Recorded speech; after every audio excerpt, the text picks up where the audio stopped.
राधे कृष्णा। ज़्यादा ईमानदार क्यों नहीं होना चाहिए? ईमानदारी को सदैव एक महान गुण माना जाता है। बचपन से हमें सिखाया जाता है कि ईमानदार बनो, सच बोलो और सही रास्ते पर चलो।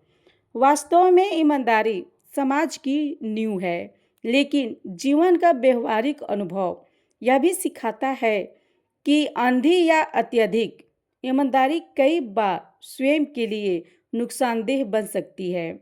इसलिए यह समझना आवश्यक है कि ईमानदारी और समझदारी के बीच संतुलन क्यों जरूरी है।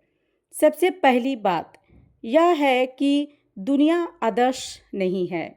हर व्यक्ति आपके जैसा साफ दिल और सच्ची नीयत वाला नहीं होता। जब कोई व्यक्ति हर स्थिति में बिना सोचे समझे पूरी सच्चाई सामने रख देता है, तो कई बार लोग उसी सच्चाई का गलत फायदा उठा लेते हैं। कार्यस्थल पर अगर कोई व्यक्ति अत्यधिक ईमानदार होकर अपनी हर कमजोरी, हर गलती सबके सामने बता देता है, तो वही बातें बाद में उसके खिलाफ इस्तेमाल की जा सकती है। दूसरी बात, ज़्यादा ईमानदारी भावनात्मक नुकसान भी पहुंचा सकती है।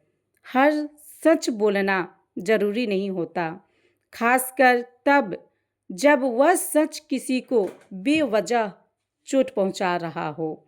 उदाहरण के लिए, किसी की मेहनत या रूप रंग पर कठोर सत्य बोल देना ईमानदारी तो हो सकती है, लेकिन यह संवेदनहीनता भी बन जाती है। दूसरी बात, ज़्यादा ईमानदारी भावनात्मक नुकसान भी पहुंचा सकती है।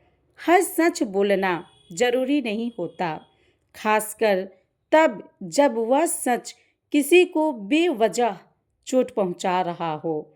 उदाहरण के लिए, किसी की मेहनत या रूप रंग पर कठोर सत्य बोल देना ईमानदारी तो हो सकती है, लेकिन यह संवेदनहीनता भी बन जाती है। यहाँ समझदारी यह कहती है कि सच को नरमी और सही समय के साथ कहा जाए। तीसरी बात, समाज में कई बार ईमानदार व्यक्ति को मूर्ख समझ लिया जाता है। जो व्यक्ति नियमों का पालन करता है, रिश्वत नहीं लेता, चालाकी नहीं करता, उसे कई बार सीधा साधा या कमजोर मान लिया जाता है। इससे न केवल उसका आत्मविश्वास प्रभावित होता है, बल्कि वह पीछे भी छूट जाता है। ऐसे में यह जरूरी हो जाता है कि व्यक्ति ईमानदार रहे, परंतु सुरक्षा और हितों को भी समझे। चौथी बात, हर सवाल का सच जवाब देना भी जरूरी नहीं होता। निजी जीवन में कुछ बातें केवल अपने तक सीमित ही रखना बेहतर होता है।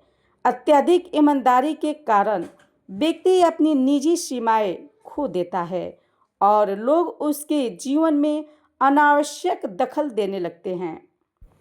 चुप्पी कई बार झूठ नहीं होती, बल्कि आत्मसंरक्षण का साधन होती है। पांचवी बात, ईमानदारी अगर रणनीति के बिना हो तो वह असफलता का कारण बन सकती है। जीवन में हर जगह युद्ध नहीं होता जहां शत्रु सामने अपनी पूरी योजना बता दी जाए। व्यापार, नौकरी या सामाजिक संबंधों में कई बार धैर्य, कूटनीति और मौन अधिक प्रभावी होते हैं। जो व्यक्ति हर बात साफ साफ कह देता है, वह अपने अवसर खुद सीमित कर लेता है। हालांकि इसका यह अर्थ नहीं कि बेईमानी को सही ठहराया जाए। ईमानदारी का त्याग नहीं, बल्कि उसका संतुलित प्रयोग जरूरी है।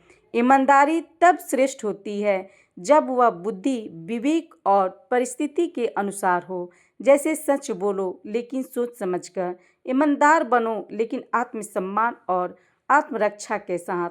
महाभारत और गीता जैसे ग्रंथ भी यही सिखाते हैं कि धर्म वही है जो समय, स्थान और परिस्थिति के अनुसार उचित हो। बिना विवेक के किया गया सत्य भी अधर्म बन सकता है। इसलिए ईमानदारी को जीवन का हथियार बनाओ, पर उसे ढाल की तरह इस्तेमाल करना सीखो। अंत में कहा जा सकता है कि ज़्यादा ईमानदार होना नहीं, बल्कि सही जगह, सही समय और सही तरीके से ईमानदार होना ही जीवन की वास्तविक समझ है। जो व्यक्ति इस संतुलन को सीख लेता है, वही न केवल सम्मान पाता है, बल्कि सफल और सुरक्षित जीवन भी जीता है। राधे राधे।